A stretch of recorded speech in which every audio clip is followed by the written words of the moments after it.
here's the part where I'm not going to defend Tucker, but I am going to be somewhat critical of Donald Trump. Donald Trump has a habit of when people are praising him or supporting him, he's very complimentary. He talks about how great they are, how wonderful they are.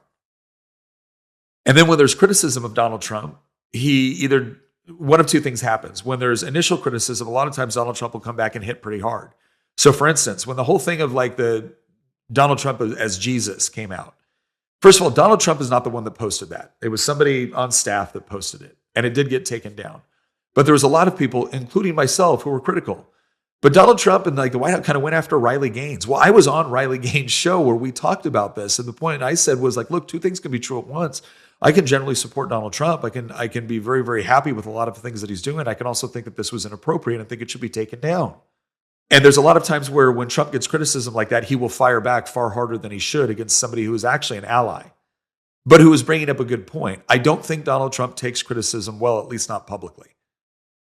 And sometimes he will go way overboard in his response to it. But part of this is also Trump's personality. It's kind of baked into the cake. That doesn't mean like we automatically excuse it or don't call it out when it's necessary, but it also means that it shouldn't like shock or surprise us at this point. Donald Trump is kind of a pit fighter. That's how he was in business, and that's how he is in politics. And I don't anticipate he's going to change right now, in part because I believe he believes that it's served him well. And I even believe in many cases that it has served him well. I just think sometimes he turns it on people he shouldn't. Right? I've said before, like I have my disagreements with Thomas Massie. I think it is a waste of time to try to primary Thomas Massie. Why? Is it because I'm not very concerned about some of the things Thomas does or says? No, I am. But I also look at the totality of Thomas Massie's career. I do the same thing for Donald Trump. I have not stopped being concerned about Donald Trump's kind of personal moral foibles. I have not stopped being concerned about some of the things that he does with respect to Christianity or some of the things that he says. I have not stopped being concerned about what I believe is kind of his lack of attention on things that I think are important conservative principles, like pro-life. But when I look at the totality of Donald Trump and what he's done, I see a net positive, to be sure. I also feel like in many times he's been kind of the man for the hour when it comes to fighting back and understanding what time it is and encouraging other Republicans to fight back. I also think he grew a lot between his first administration and his second one.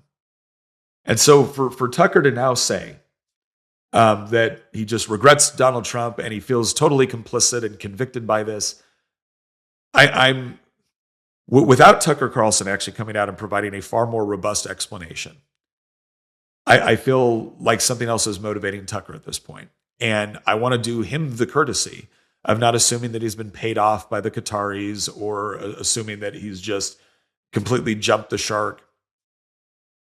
I just want an explanation from him. And people say, well, don't you watch this program? I have, yes. I don't watch it every single time. I don't claim to. But I've watched interviews and I've watched his statements and I've watched this thought process, and it doesn't make sense to me. The same thing with Candace and increasingly with Megyn Kelly. These are all people that used to understand the threat of Islam. They used to all understand that, Trump was not perfect, but that Trump was willing to fight.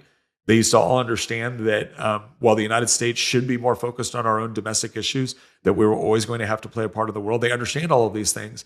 And then one day it was almost like they stopped, and then they criticize all of us for holding the position that they held literally a year ago, 2 years ago. Why am I the bad guy now? Because I hold positions that were very similar to the ones that Tucker Carlson or Joe Kent or Megyn Kelly or even Candace Owens held 3 or 4 years ago. Why am I the bad guy now? Why am I not entitled to a greater explanation than vibes or bringing on some historian that obviously got his facts wrong, or bringing on a former Green Beret who has been proven to have lied several times about what he did in Gaza and what actually happened? Or like, why am I the one that is supposed to undergo scrutiny for this?